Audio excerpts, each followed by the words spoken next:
Okay, so it's time for another review. It's been a long time since I've reviewed a book, especially with the June, with all the June videos that I've just done, and we do the weekly vlogs. But it's time to review a specific book, and today we are reviewing this book, the fifth book in the Vampire Academy series, Spirit Bound. Now, as you can see up the top right here, I have the first four books that I have read.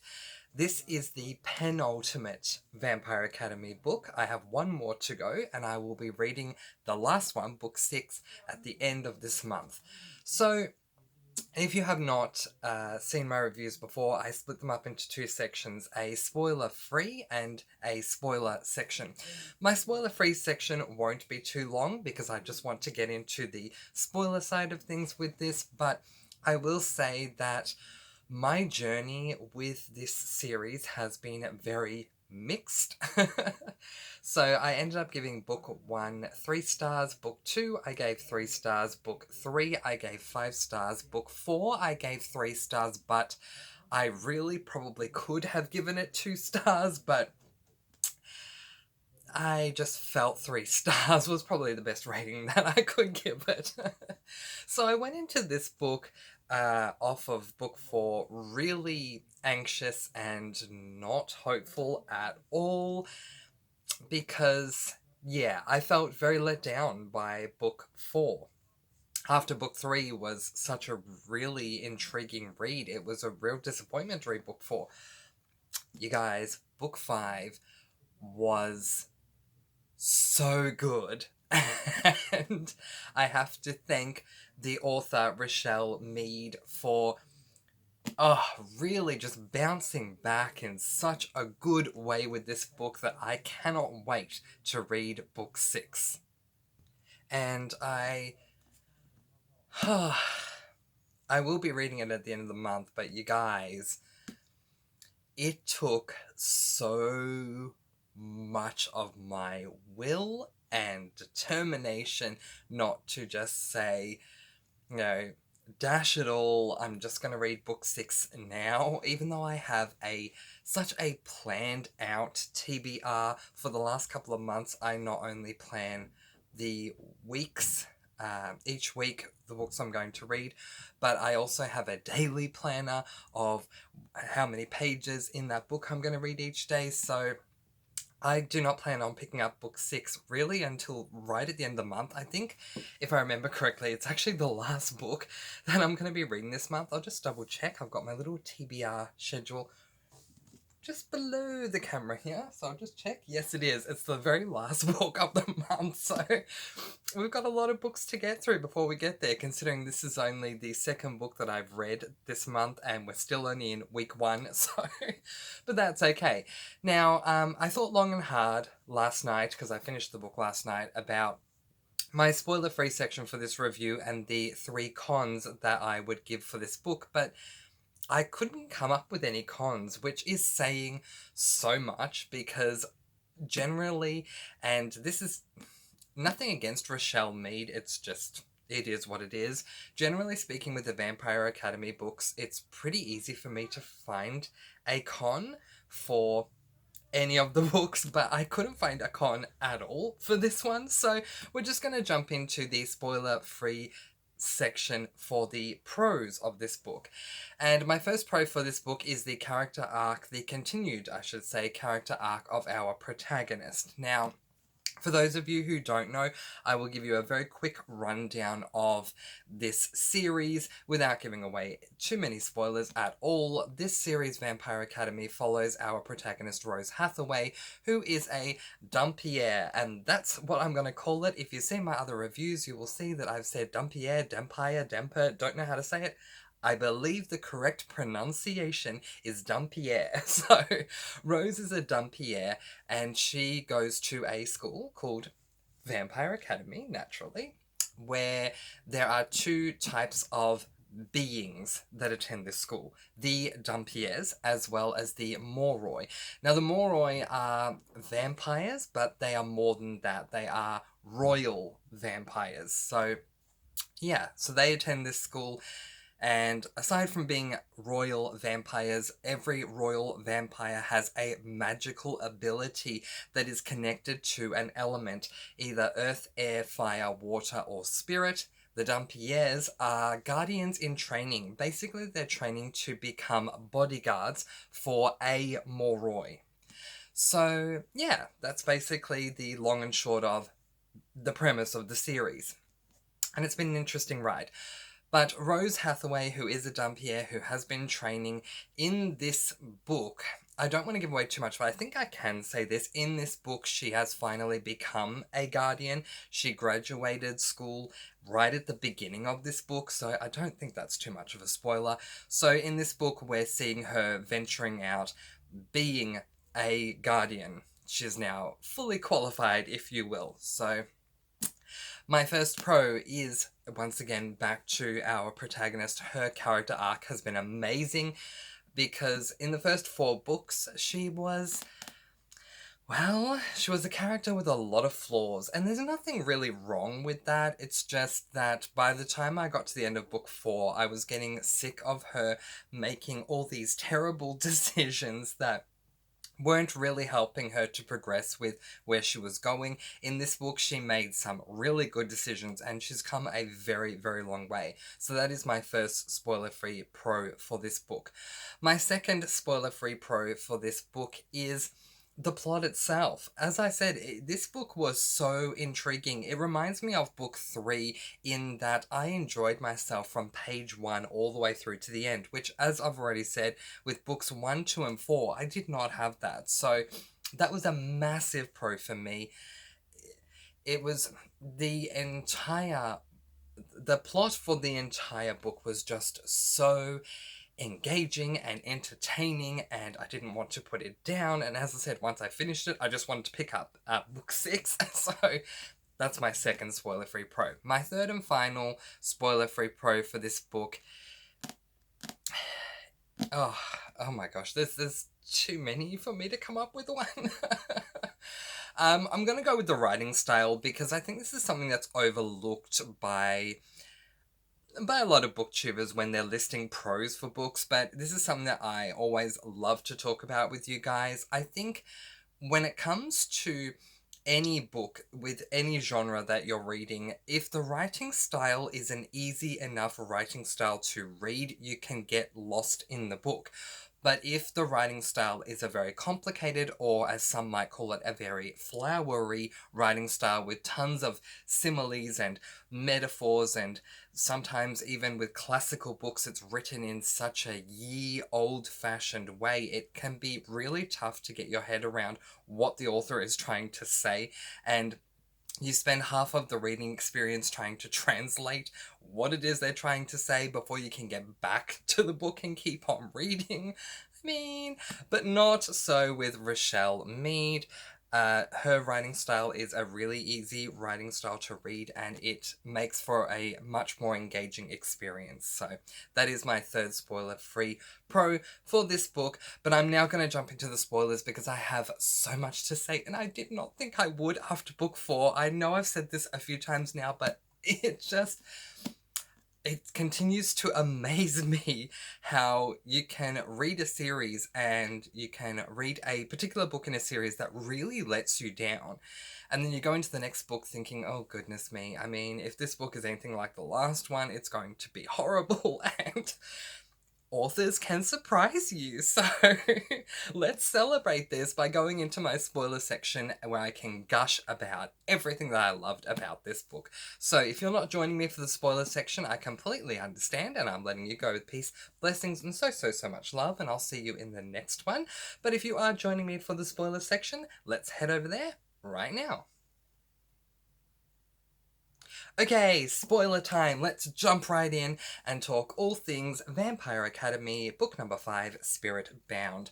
So this book opens up with Rose receiving a letter from Dimitri because, as we know from the end of book 4, she tried to kill him. She thought she had killed him. And turns out he's not dead, he's still alive, and he's going to track her down by any means necessary the moment she leaves school. And she's a bit understandably, a bit worried about that. In I think the second chapter, or it's either the first or the second chapter, one of them, she does a trial, which is basically like the final test that the Dampiers in her year level go through before they can graduate, and she does really well in her trial. She ends up getting top marks, the highest marks out of anyone, which is not really surprising considering all of her little detours that she's had away from the school and all the experience that she's had, especially in when she went over to Russia and she had all that experience in book number 4. And it's even explained to her at some stage that while everyone else had the same trial, Rose was actually given a harder trial compared to everyone else, and she still graduated with the highest marks. So she should be incredibly proud of herself. So we then leave the school, and as we know, as it was set up in book number 4, Lissa made a deal with Queen Tatiana that she's going to move into court, and which I believe is the castle, but they call it court, so that's fine. She's going to move into court and attend Lehigh University, which is a university that Moroi don't normally get to go to because it's too big and there's not enough security, but Lissa really wants to go there. Queen Tatiana agrees and says she will send Lissa to Lehigh on the condition that she stays at court in the interim and certainly in the lead up. So that's what they're doing. So Rose, Lissa, Christian, and Adrian all move into court, and we have some interesting times over there. Unfortunately, Rose ends up... Rose can only think about trying to kill Dimitri, which annoyed me a little bit, but I have to say it didn't annoy me enough for me to lower the rating of the book, because it makes sense that, you know, if you have this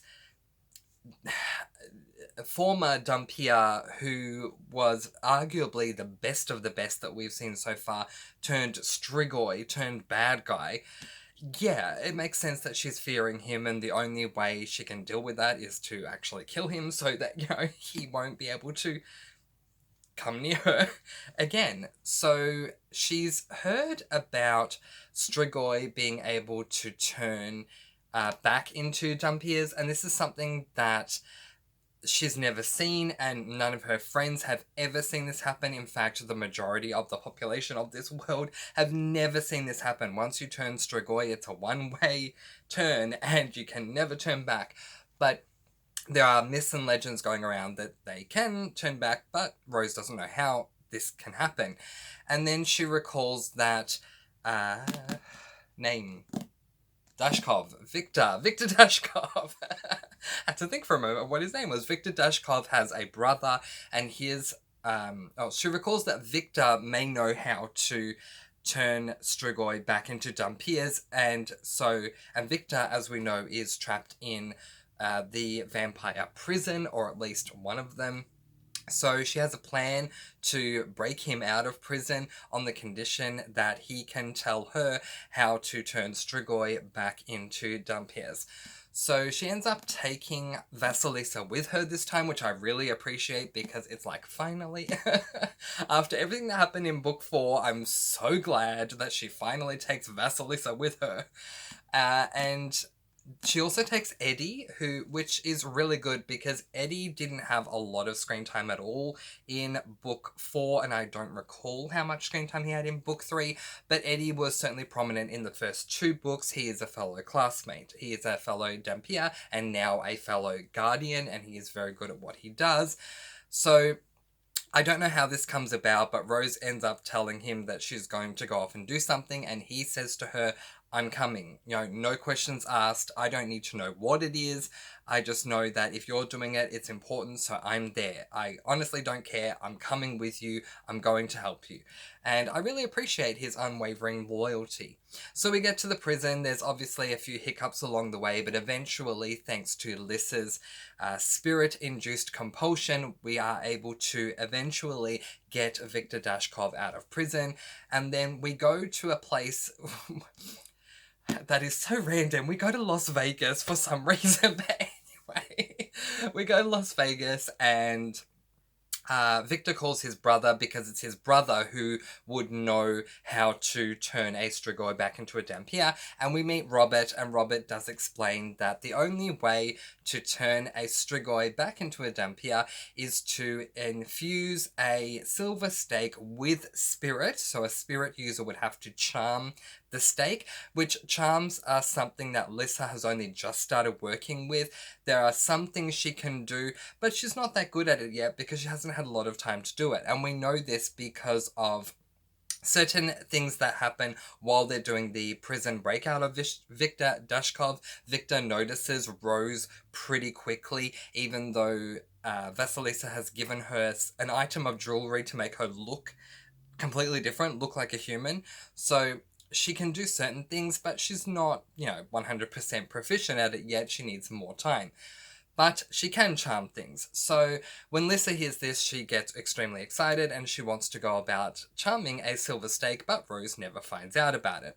We end up unfortunately losing Victor Dashkov, so he ends up going on the run, where Rose always planned to get him back into prison after he told her what was going on, but he's now on the run, and we end up going back to court very quickly, and I appreciate that because I'm not a fan of questing / traveling tropes, especially when you don't know what it is you're doing or where it is that you're going. But in this case, Rose knew exactly what it is that she wanted to do. She knew exactly where she needed to go. And once she got the information that she needed, she went back home, quote unquote, to court. So I really did appreciate that this was not a full-on questing / traveling trope. So we learn a lot of fascinating things while we're at court, and especially with Rose now being a guardian, there are certain things that she can get away with doing as well as knowing now that she has graduated. And one of the things that we get to experience is the debate of hot legal topics when it comes to the vampire side of things, and we get to go into the courtroom of court and see these debates being argued. There is a very hot topic that's going around at this point in time, which is changing the age range. They're calling it the age law, where at the current point in time, while this is being discussed, you need to be, I believe, 18 before you can graduate from school as a Dhampir, and then you become a guardian and go on to protect Moroi and fight Strigoi.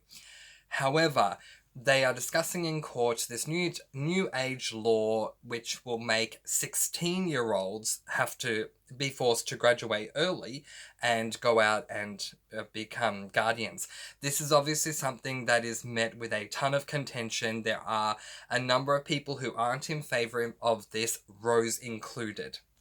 So yeah, eventually that age law ends up getting passed, which annoys a lot of people, but that's just the way it is. Another hot topic that comes up during this time is that Vasilisa, being the last person that's left in the Dragomir line, should have a vote when it comes to the council at court, because she is the only representative of her family, and every single family, I believe it's the oldest, but don't quote me on that, the oldest person becomes a representative for the council, and they get to have a vote on all these laws and topics and other things that come up in court. But for whatever reason, Vasilisa has not been put up there, and Rose is not happy about that. So she does make a point about this. However, Queen Tatiana throws her way off, saying that there is a law, a very ye old medieval times, I'm assuming, law, because a lot of people in the room don't even know about this aside from Queen Tatiana and her friend, who I don't remember Queen Tatiana's friend's name for now, but that's okay. And that law is that it is the oldest member of the family that if you are a royal family, the oldest member of that family does get to sit on the council and have a vote. However, there is one little tiny condition to that, and that is that you need to have a minimum of 2 people in that family in order to be eligible, and Lissa is the last surviving Dragomir, so that means she's ineligible. Look, I'm sorry, but I'm gonna hold up the BS card on that one because I don't like that at all. Rose doesn't like it either, and I completely agree with her. I think that's ridiculous. If you're going to be fair and reasonable and give every single royal family a representative, the fact that Lissa doesn't have any other member of her family, it's not her fault. So I don't like this law at all. But anyway, eventually, eventually Rose gets in trouble for leaving the court to go on the spree to take Victor Dashkov out of jail. They don't know that that's what she did. She left telling Adrian, her at the time boyfriend, that she's going for a wild girls' party kind of thing before her and Vasilisa have to get into whatever it is that they need to do now that they've graduated. And so everyone believes that that's what they did. They don't know that she broke Victor out of prison, but she is still punished. And as is Eddie, they're both punished for leaving court, and which I don't really understand at all because she's an adult now, so why she can't leave and do her own thing for a small amount of time. It's not like they're gone for a long time either, so I never got that. But she is severely punished, and she and Eddie, Vasilisa is not punished, but she and Eddie both end up doing hard labour, and then they end up doing some filing and stuff where they should be guarding Moroi, but no, they're being punished, so they're doing menial labour. Okay, so now we fast forward to Vasilisa and Christian are going out shopping for clothes, or no, not for clothes, sorry. They're going, I don't know why I thought they were shopping.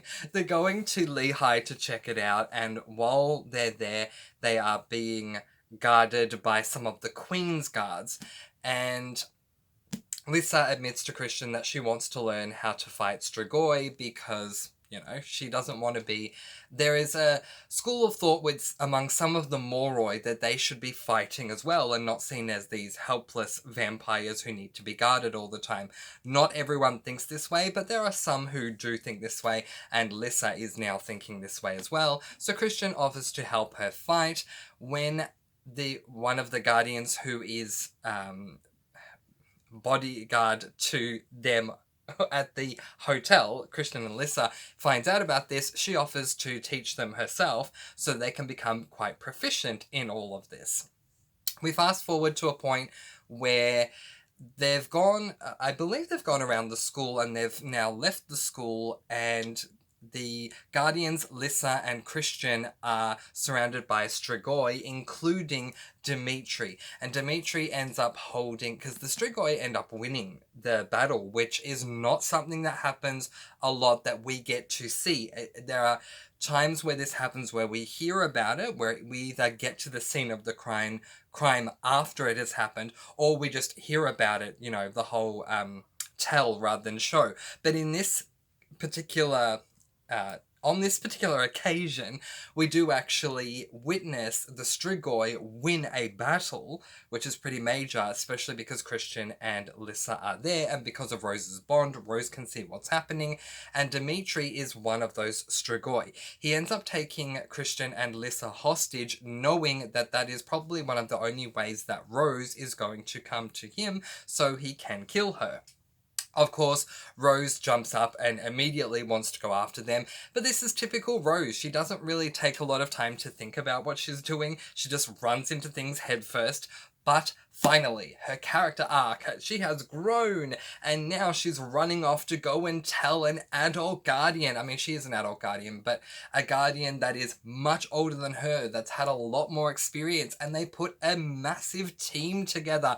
Finally, we're having a mature guardian, Rose Hathaway, as opposed to the Rose that you would find in books 1, 2, 3, and 4, where she just goes off, you know, on her own and doesn't really think about what she's doing, and she lands in a whole lot of trouble. So they end up getting to the Strigoi hideout where they're holding Lissa and Christian hostage, and a lot of things go down. The majority of the Strigoi do end up being killed, but there are some there are some guardians who also end up being killed as well. But there is a really big moment where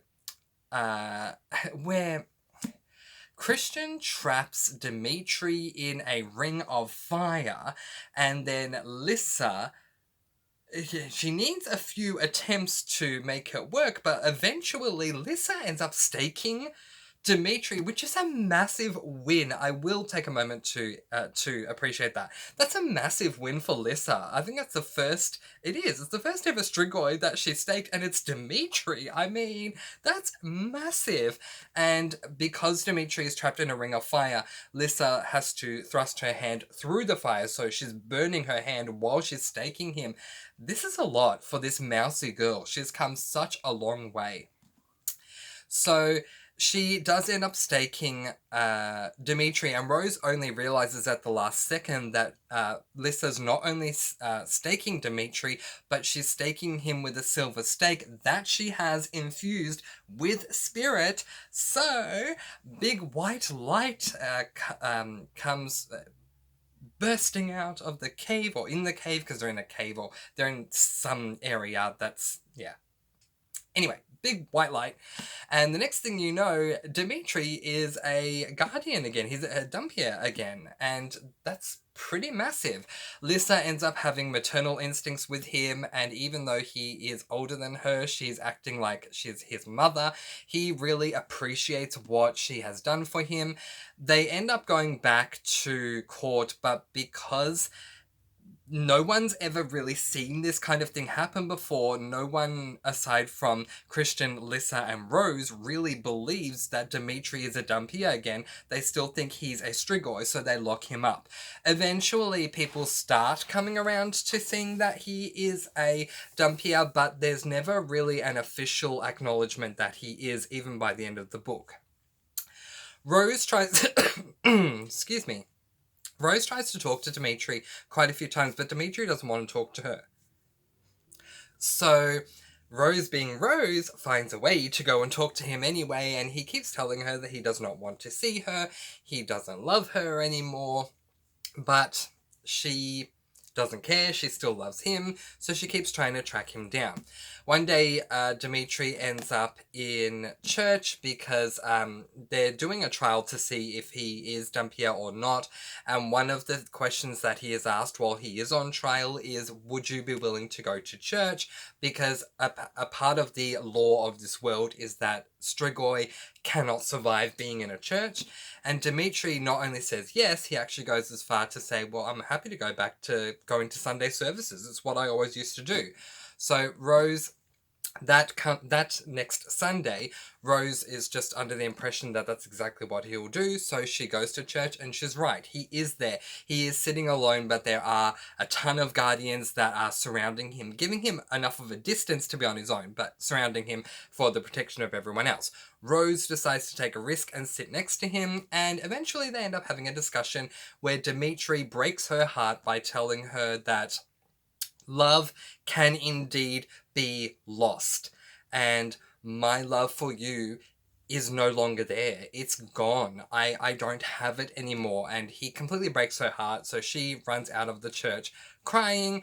And in the meantime, prior to that happening, Rose and Adrian have had an argument because of Adrian's jealousy over Dimitri. They break up, but then Rose tracks down Adrian and apologizes to him and admits to him that she had no idea that she was going to fall so hard and fast for him, when he came back to being a Dumpier. And Adrian is extremely, he's extremely mature, saying, I completely understand. Of course you would. He's your ex, and the only reason he was your ex is because he turned into a Strigoi. Had he never turned into a Strigoi, you guys would still be together. I get it. The only thing I want from you is to be honest with me and tell me the truth.